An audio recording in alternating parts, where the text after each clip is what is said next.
त्यही आइसको बरफ हो त्यही बरफले त चिसो झर्न नदिएको होइन। ऊ त पानी जाम भयो झरेन त्यसले गर्दा यो पानी उता जान दिएन चिसो आएन पाएन तल गर्नुपर्ने रहेछ क्या। कुरो त्यस्तो हो आमै अब यसलाई पानी पुरै तताउनु पानी तताउनु सबै पानी तताएरै हाल्ने जस्तो लाग्यो यसलाई अब नमस्कार साथीहरू यहाँहरू सम्पूर्णलाई स्वागत छ हाम्रो युट्युब च्यानल क्लिनिकल सोल्युसनमा। आज पनि हामी तपाईँहरूमाझ एउटा नयाँ भिडियो लिएर आएको छौँ। एकदम राम्रो भिडियो छ।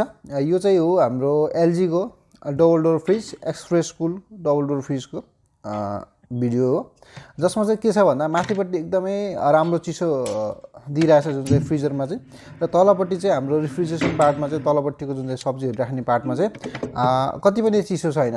त्यसको चाहिँ आज हामीले चाहिँ पुरै एकदम सावधान गरिरहेका छौँ। यो चाहिँ पुरै भिडियो चाहिँ हेर्नु होला है त। हस् त, धन्यवाद।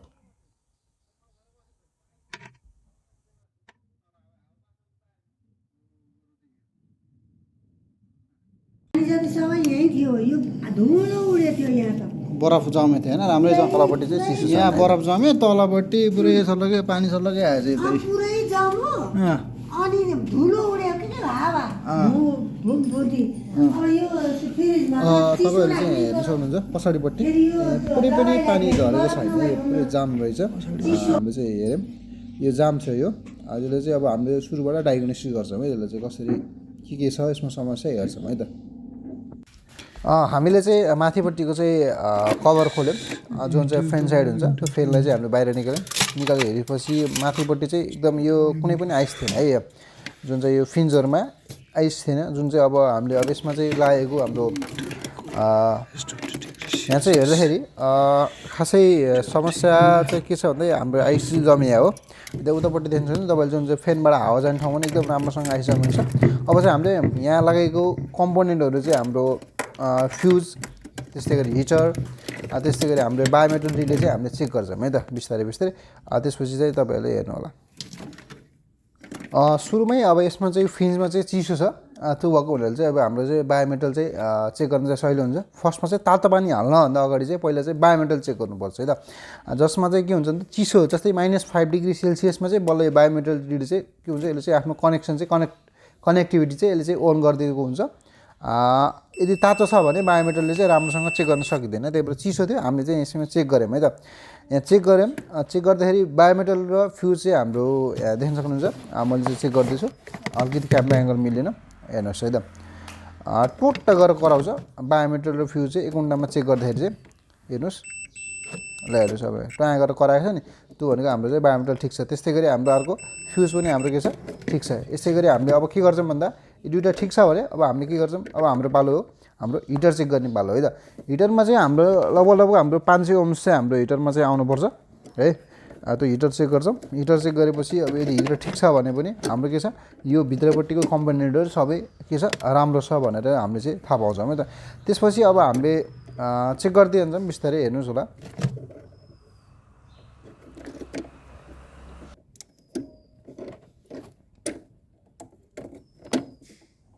देख्न सक्नुहुन्छ यहाँ हेर्नुहोस् त, हाम्रो मिटरमा चाहिँ हाम्रो 500 ओम्स चाहिँ हाम्रो आइसकेको छ।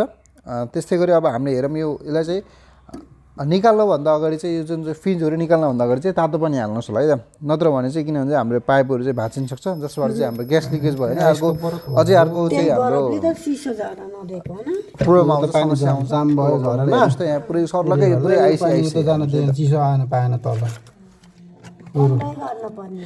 कुरो त्यस्तो हो आमै। अब यसलाई पानी पुरै तताउनु पानी तताउनु सबै पानी तताएरै हाल्ने जस्तो लाग्यो यसलाई अब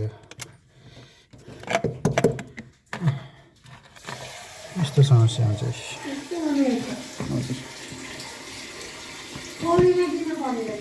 होइन पल्न आमा यहाँ हिटर हुन्छ, यो हिटर हुन्छ, यो एउटा भाग चाहिँ तपाईँको यो पानीको यो चिसो आउने भाग हो, एउटा चाहिँ तताउने भाग हुन्छ। यसमा तताउने भागले त काम गरेछ, माथिको यहाँ माथिको त पगाल्यो होइन, तर यहाँको पगालेन। कहाँबाट यहाँ पानी जाम भयो क्या, पानी त अब जस्तै अब यहाँको पगाल्यो, यो यहाँबाट माथिबाट पगाल्यो, पगालेर पानी तल जम्मा भएर बस्यो, जम्मा भएर बसेपछि त आइस बन्यो, चिसो हुँदै गएपछि तल अब हावा पास गर्नु पाएन। हो बरु त्यही हो न। हाम्रो अर्को भिडियो छ फ्रिजमा चाहिँ कसरी ग्यास हाल्ने भन्ने भिडियो पनि तपाईँहरूले चाहिँ हेर्न सक्नुहुन्छ माथि आई बटनमा आयो होला र साथै यसमा चाहिँ जस्तै अब मैले यहाँ देख्न सक्नुहुन्छ पेचकसले हल्का हल्का आइस फुडल राखेको छु यो पेचकसले आइस फुडलखेरि चाहिँ एकदमै ध्यान पुऱ्याउनु होला किनभने चाहिँ बाहिरपट्टि पाइपमा एल्युमिनियमको पाइपमा लगायो भने चाहिँ ग्यास चाहिँ हाम्रो लिकेज हुन्छ है ग्यास लिकेज भयो भने फेरि हाम्रो ग्यास हाल्नुपर्ने हुन्छ फ्रिजमा चाहिँ बढी खर्च आउँछ त्यो हुनाले एकदमै ध्यान दिएर सावधानीपूर्वक चाहिँ काम गर्नु होला है त बिस्तारै बिस्तारै यो पेचकसले आइस फुटाल्दै तातो पानी हाल्दै पगाल्दै आइस पगाल्दै चाहिँ तपाईँहरूले चाहिँ यसरी गर्नु सक्नुहुन्छ किनभने मलाई चाहिँ अब यहाँ एकदम हतार थियो त्यही भएर एकदम स्ट्यान्ड गर्न थियो त्यही भएर मैले चाहिँ यो हल्का हल्का पेचकसले हानेर चाहिँ आइस आइस फुटाल्दैछु जसले गर्दा चाहिँ ध्यान दिनु होला तलपट्टि तारहरू हुनसक्छ काटिन सक्छ ख्याल गर्नुहोस् होला है त अब मैले चाहिँ के गर्दैछु यो पेचकसले हाल्दै तातो पानी तताउँदै आइस पगाल्नेछु सबै हाम्रो चाहिँ यहाँ सर्लगै जतासकै हाम्रो पुरै एकदम जाम थियो यो आइस चाहिँ पुरै नपग्लेर सबै एकदम आइस परेर चाहिँ सर्लगै जाम थियो त्यही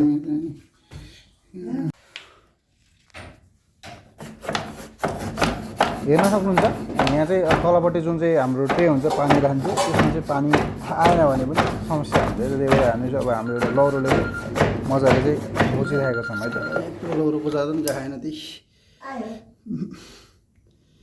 यत्रो लौरो खोज्दा पनि आएन यस्तो फोहोर जमेर बस्यो त हुन्छ नि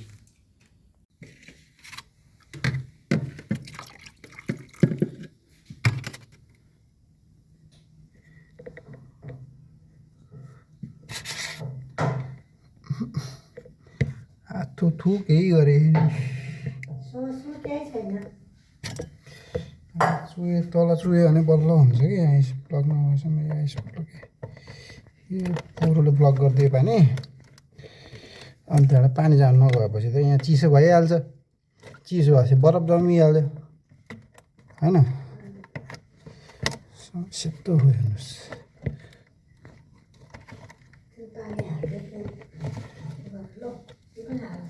ए रोक्नुहोस् पानी चिसो भयो पानी कहाँ हो नि चिसै छ पानी हात चिसो भने त्यत्रो पानी तातो पानी हाल्दैन हाल्यो पानी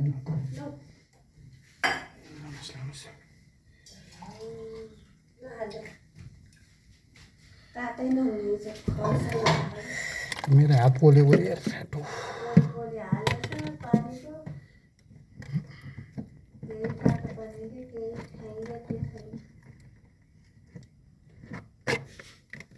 यहाँबाट पानी चुहुँदो रहेछ कि पानी धेरै भएर त्यहाँबाट जाम नपऱ्यो यहाँबाट चाहिँ पानी धेरै भयो अब एकछिन पानी धेरै भयो यसलाई रोक्नु नआउनु एकछिन अहिले यताबाट कोस्नु पऱ्यो अब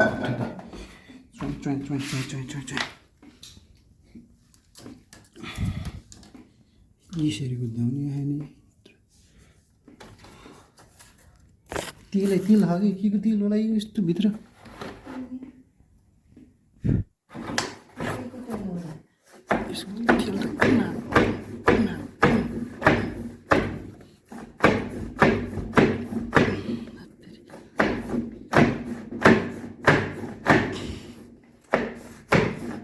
खै त आएको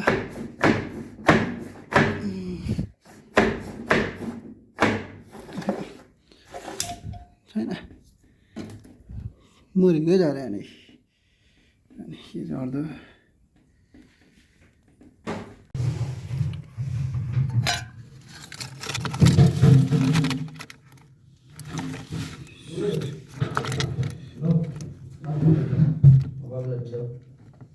हजुर बुवा हजुर के हो यस्तो ए ल त्यही राख्नु दबाई नबिग्रोस् है त्यो दबाई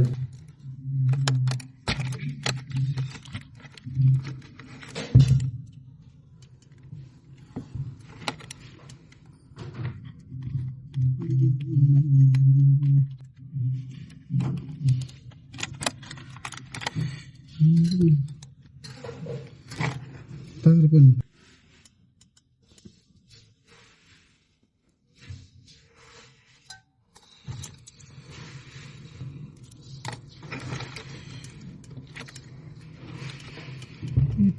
के को तार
पानी पौली होइन तल पनि झरी होइन समस्या त छ कि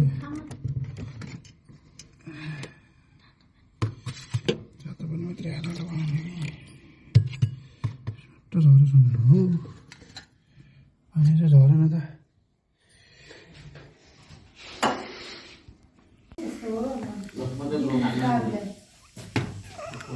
बल्ल छ है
भयो अब चाहिँ हामीले